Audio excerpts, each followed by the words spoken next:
우리에게 주시는 하나님의 말씀은 사도행전 21장입니다. 사도행전 21장 27절에서 36절까지 말씀입니다. 제가 가지고 있는 성경 신약 성경 226페이지입니다. 226페이지입니다. 사도행전 21장 27절에서 36절입니다.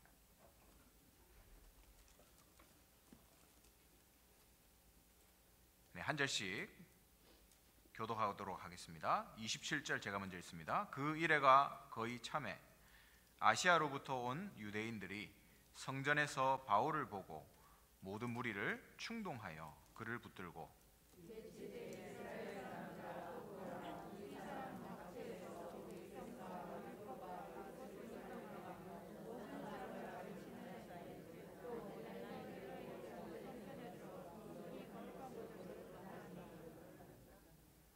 이는 그들이 전에 에베소 사람 드로비모가 바울과 함께 시내에 있음을 보고 바울이 그를 성전에 데리고 들어간 줄로 생각함이로라.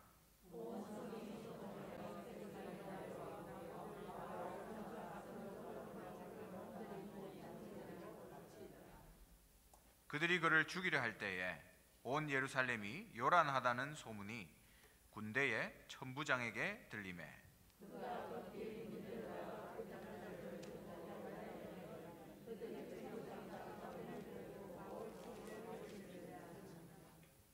이에 천부장이 가까이 가서 바울을 잡아 두 쇠사슬로 결박하라 명하고 그가 누구이며 그가 무슨 일을 하였느냐 물으니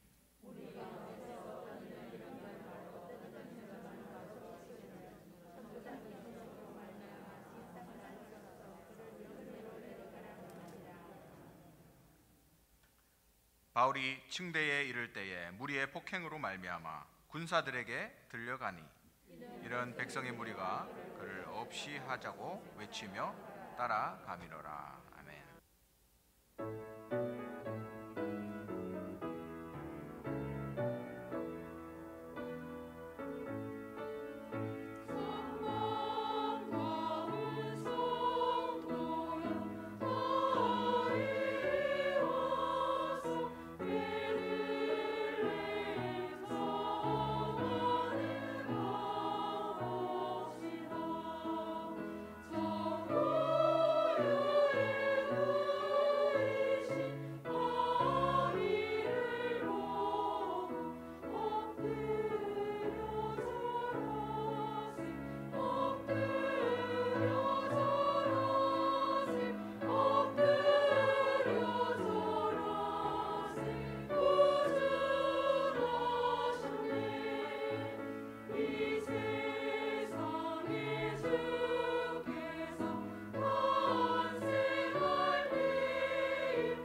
할렐루야. 영광의 박수 하나님께 드리겠습니다. 한 이틀 남았는데 우리 같이 한번 인사했으면 좋겠습니다. 메리 크리스마스. 우리에게 매일 성탄이다 언약을 주셨죠. 이번 한 주간 참된 표적 여러분 말씀드리고 계십니까? 이 시대의 가장 큰 표적은 바로 예수가 그리스도 되신 이 사실이다 말씀 주셨습니다. 그리고 우리는 비록 자격이 없고 부족하지만 하나님 요나 같은 우리를 들어서 쓰신다 했습니다. 우리의 부족함과 상관없이 우리의 모습 그대로 복음에 유익한 대로 사용하신다 했잖아요. 위로의 말씀이고 힘을 주는 하나님의 언약 말씀입니다. 이번 한 주간 이 요나의 언약을 붙잡고 나 같은 인간도 하나님 쓰신다, 이 언약 붙잡고 전도자로 한 주간 살아가게 되시기를 주님의 이름으로 축원합니다. 오늘 제목은 복음 때문에 핍박받는 특권, 복음 때문에 핍박받는 특권이라는 제목으로 하나님의 말씀을 나누고자 합니다. 여러분 혹시 복음 때문에 손해본다라는 생각 가지신 적 있으십니까? 내가 복음 때문에 손해봤다 혹시 이런 적 있으십니까? 요즘은 교회 다닌다고 하면 별로 안 좋아하죠. 혹시 코로나 바이러스 가지고 있는 사람일까봐 좀 멀리하는 그런 이상한 분위기 속에 있습니다. 학생들은 주일날 교회에 오는 것 때문에 내가 시험 공부해야 되는데 교회에 와야 된다, 그것 때문에 시험 공부할 시간 없다, 아니면 내가 놀러 가고 싶은데 주일날 꼼짝없이 교회 가야 되기 때문에 너무 내가 손해를 본다, 이런 생각을 가진 아이들도 있더라고요. 그리고 어떤 분들은 내가 헌금만 안 하면, 헌금만 안 내면 내가 경제적으로 좀 풀릴 텐데 너무 헌금 비율이 많아가지고 경제적으로 너무 힘들다, 이런 생각을 가지신 분들도 있는 것 같아요. 근데 만약에 그렇게 생각했다면 내 신앙은 지금 병들어 있는 겁니다. 그게 손해라고 생각하는 순간 그건 이미 내가 영적 상태가 병들었다는 말이죠. 교회 다닌다고 공격하는 사람도 결국에는 문제 생기면 신앙 있는 사람 찾아옵니다. 복음 안에서 노는 것, 밖에 나가서 열심히 놀아보세요. 결국 복음 안에서 들어와서 노는 게 가장 행복해요. 그리고 하나님 주시는 지혜, 그 지혜 아니면 우리가 절대로 공부할 수 없습니다. 세상 지식을 뛰어넘을 수가 없어요. 하나님이 허락하지 않으면 경제는 절대로 따라오지 않습니다. 우리가 착각하면서 사는 거죠. 그걸 복음 때문에 내가 손해봤다 이렇게 생각하는 거죠. 절대로 그렇지 않습니다. 그래서 여러분 첫 번째로 기억하세요. 첫 번째로 복음 때문에 손해보는 것은 특권이다, 이 사실을 기억하시기 바랍니다. 만약에 내가 복음 때문에 정말로 손해를 봤다, 그거는 최고의 특권을 누린 사람이거든요. 여러분이 복음 때문에 손해보면 하나님이 가만 계시겠습니까? 저희 집안에 외할머니께서 처음으로 교회를 나가셨거든요. 근데 저희 외할아버지께서 전쟁에서 6.25 전쟁에 나가셔서 한쪽 눈을 실명하셨어요. 총알이 빗겨나갔다 하더라고요. 한쪽 눈을 실명한 채로 평생을 살아가니까 얼마나 그 후유증이 많겠습니까? 그래가지고 이거를 뭘로 푸냐면 낚시하고 술로 푸는 거예요. 낚시는 좀 건전한데 술로 풀게 되면 어떻게 됩니까? 폭력이 나오잖아요. 가정에서도 폭력이 일어나고.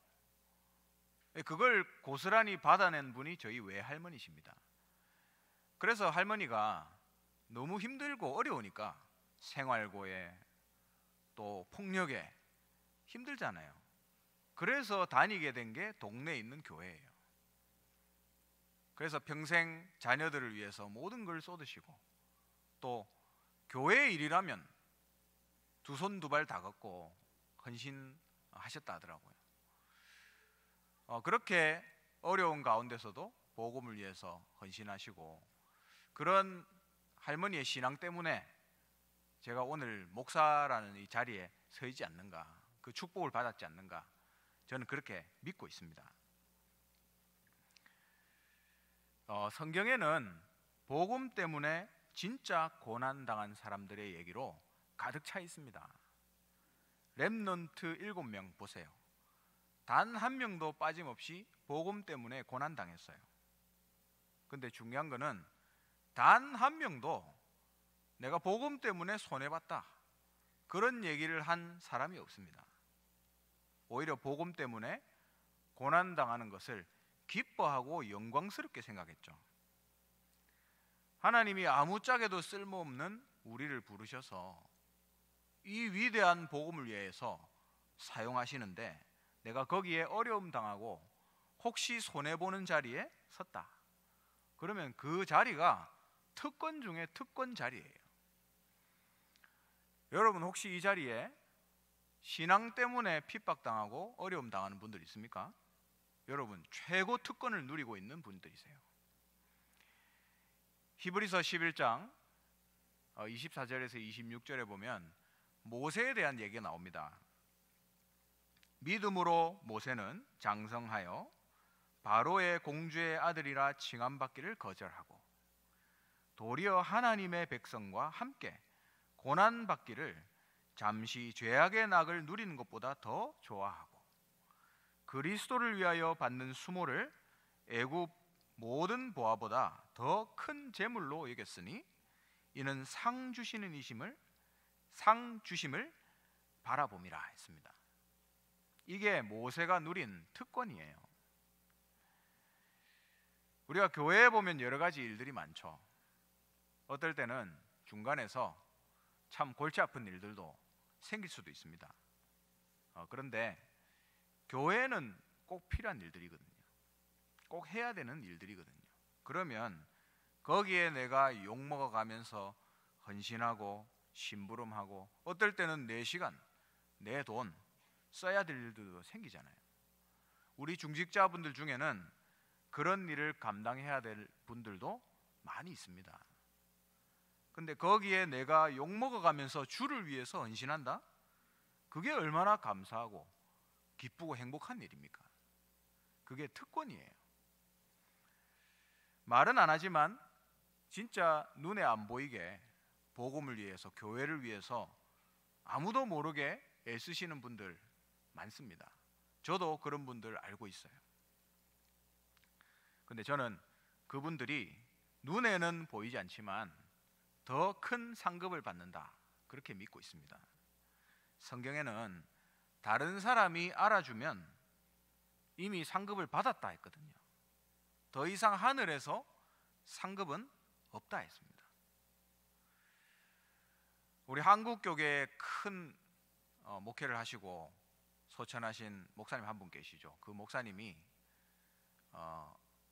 후배 목사한테 한번 찾아가는 그 다큐멘터리 있더라고요.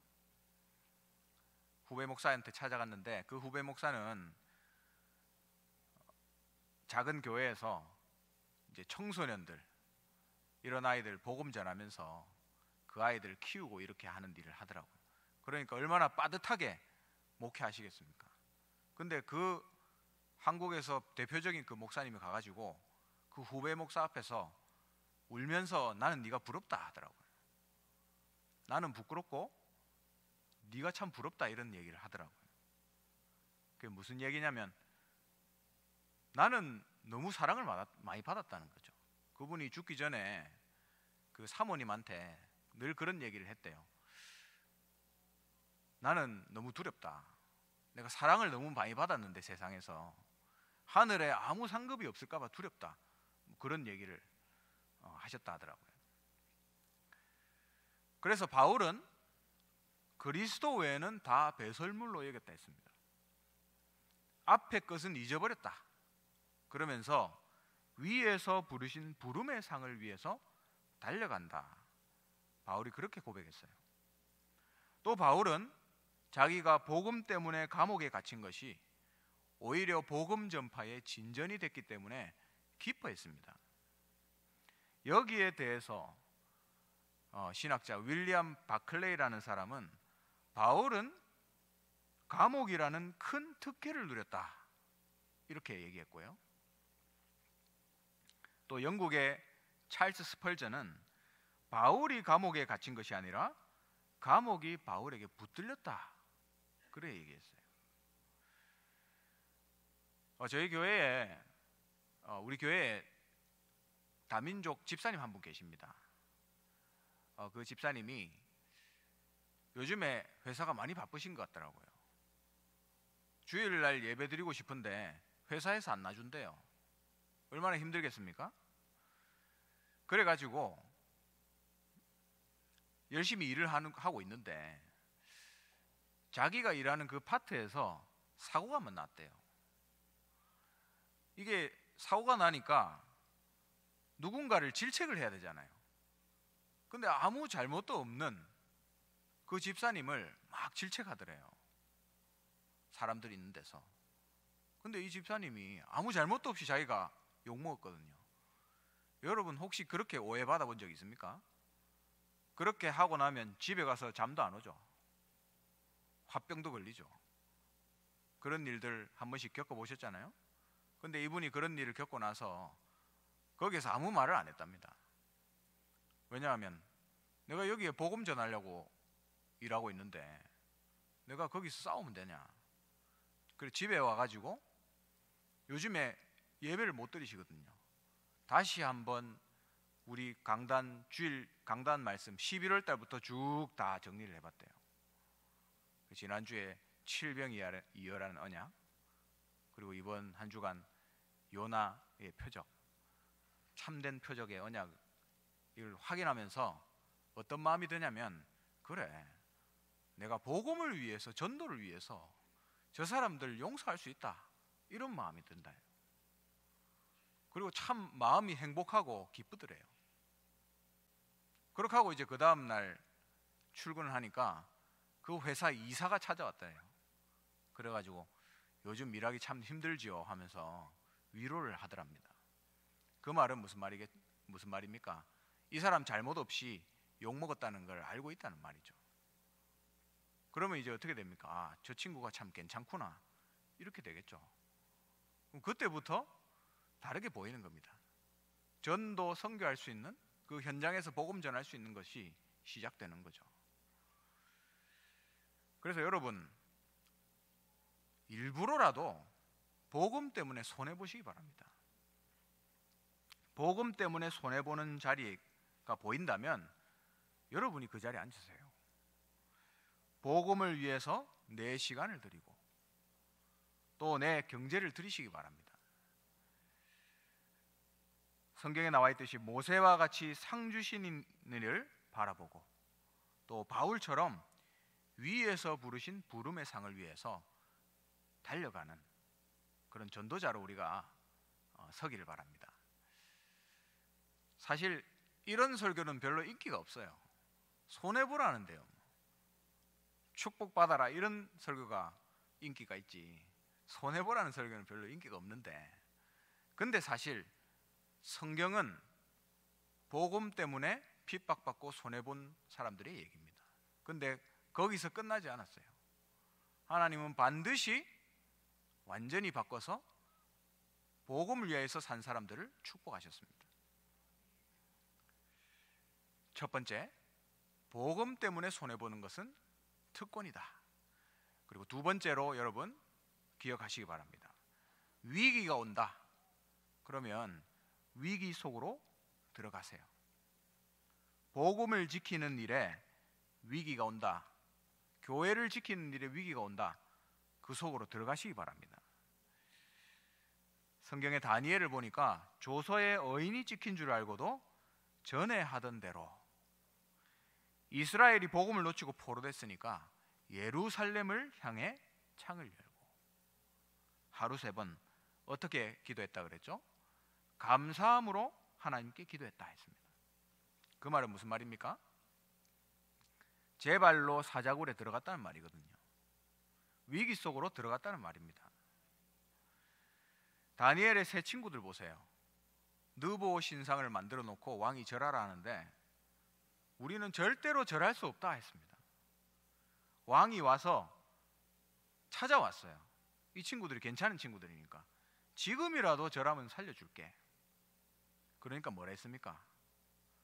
굉장히 버르장머리 없는 말을 했죠. 그 왕이시여 거기에는 우리가 대답할 필요도 없습니다. 여호와께서 건지실 것이고 그리 아니하실지라도 우리는 절대 저 우상 앞에 절할 수 없다. 그렇게 고백했죠. 그게 어떤 대답입니까? 풀무불에 뛰어드는 대답이에요. 위기 속으로 들어간 거죠. 에스더라는 인물을 봅시다. 모르드게가 처음에는 유다인임을 말하지 말아 했죠. 시간표가 있기 때문에. 그러다가 위기가 왔을 때 네가 왕후가 된 것은 이때를 위함이 아니냐. 가서 네가 유다인임을 말해라. 그래서 에스더의 거기에 대한 대답이 뭐였습니까? 내가 죽으면 죽으리라. 위기 속으로 들어간 거예요. 복음을 위해서. 스데반 집사님이 유대인 앞에서 설교했지 않습니까? 그 유대인 앞에다가 그걸 두고 어떤 설교를 했냐면 후벼 파는 설교를 했어요. 좀 살살 해도 될 것인데 일부러 막 후벼 파는 설교를 했습니다. 완전히 위기 속으로 들어간 거죠. 오늘 바울의 얘기가 나오잖아요. 바울은 예루살렘으로 가면 유대인에게 붙잡힌다는 것 알고 있었습니다. 몇 번이나 예언자를 통해서 말을 들었어요. 바울도 알고 있었을 겁니다. 성령께서 직접 얘기하셨겠죠. 복음 증거하는 일을 마치려 하매 내 목숨을 조금도 귀하게 여기지 않는다. 바울이 그렇게 고백했습니다. 로마 복음화의 언약 성취를 위해서 위기 속으로 들어간 거죠. 예루살렘 성으로 뛰어들었습니다. 제가 예전에 RTS 졸업할 때에 연구원 졸업할 때 석사모를 쓰고 이제 앉아 있는데 그날 유광수 학장님이 메시지를 주는 거를 깜빡하고 노트를 못 챙겼어요. 그래서 줄지어서 앉아 있는데 어디 노트를 누구한테 빌릴 수 있습니까?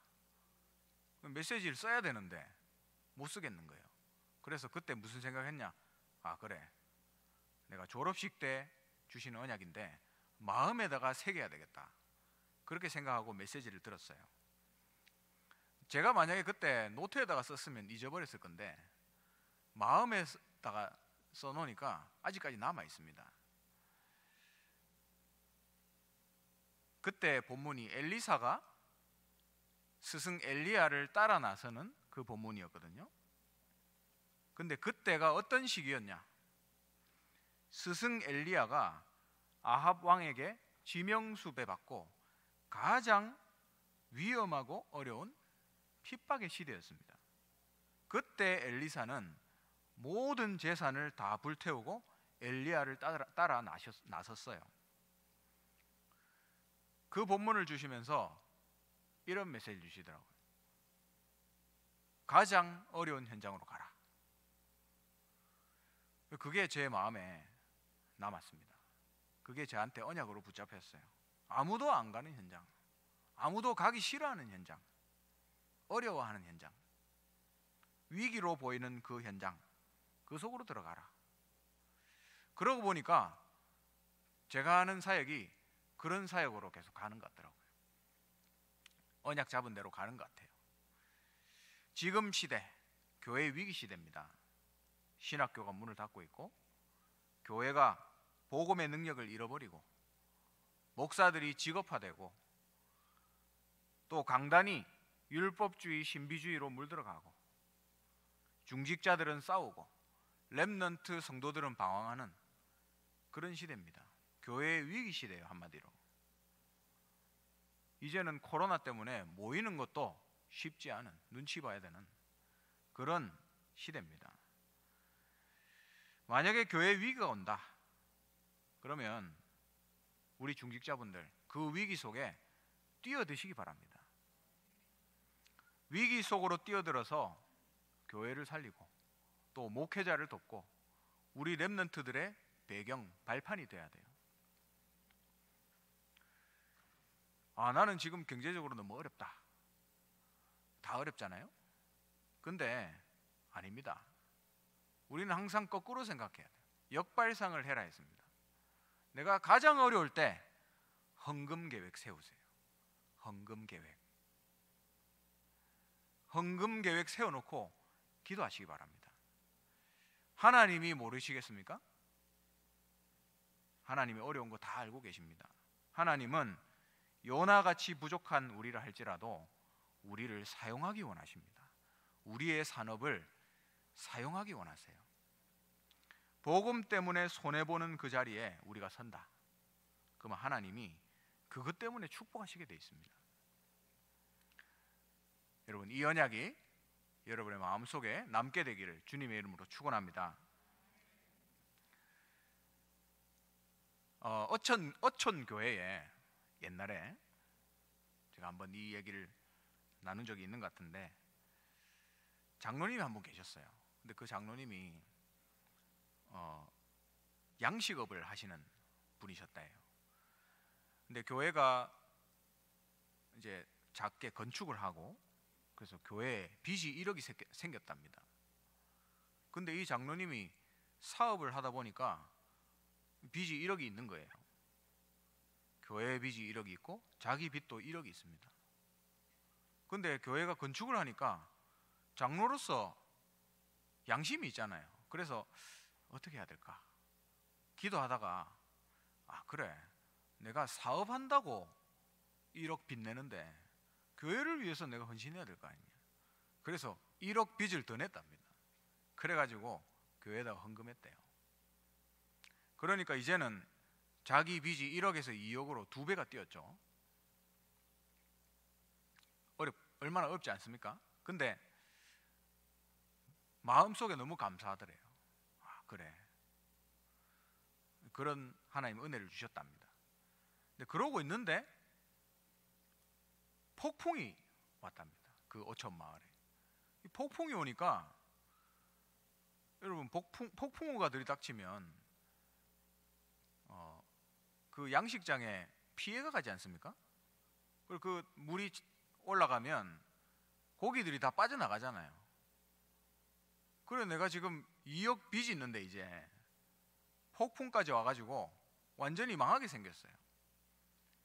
밤새 잠을 못 자고 이제 비가 그치기를 기다리다가 새벽쯤에 이제 미명이 오를 때 그때 쫓아갔답니다.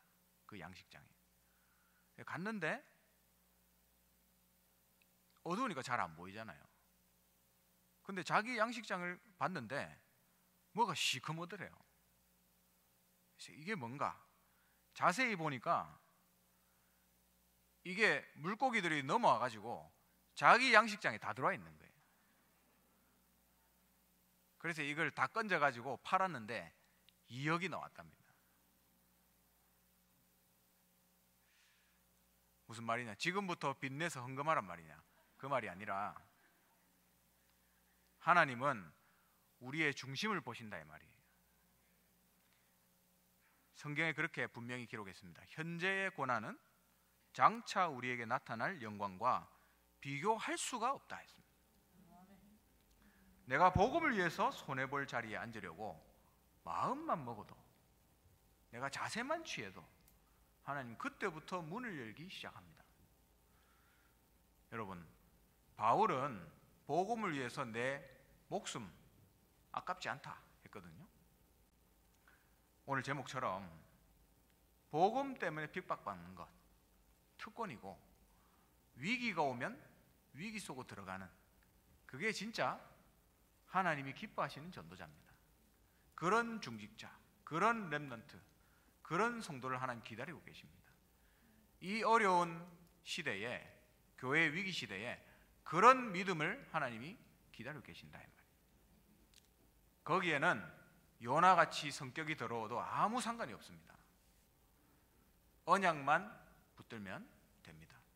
여러분, 오늘 언약의 말씀을 붙잡고 하나님을 위하여서 헌신하는 특권 누리는 전도자로 서게 되시기를 주님의 이름으로 축원합니다. 기도하겠습니다. 하나님, 은혜를 감사합니다. 우리가 부족하지만 복음 때문에 핍박받는 자리에 앉게 하시고 그 특권을 누릴 수 있도록 우리를 인도해 주시옵소서. 요나와 같이 부족하고 성격도 이상하고 참 쓰임받지 못할 만한 그릇이지만 하나님이 은혜 주셔서 우리를 쓰시겠다 약속하셨사오니 그 언약 붙잡고 하나님이 원하시는 자리에 있을 수 있도록 우리를 인도하여 주시옵소서. 감사를 드리며 예수 그리스도의 이름으로 기도합니다. 아멘. 지금은 모든 문제를 해결하신 주 예수 그리스도의 크신 은혜와 하나님의 영원하신 사랑과 성령의 내주인도 역사 충만하심이 우리는 요나와 같이 부족할지라도 하나님이 쓰시면 전도자로 쓰임받는다는 그 언약 붙잡고 이제 복음 때문에 핍박받는 자리에 앉기를 원하는 이 자리에 앉은 모든 하나님의 사람들 머리 위에 지금부터 영원토록 항상 함께 있을지어다. 아멘.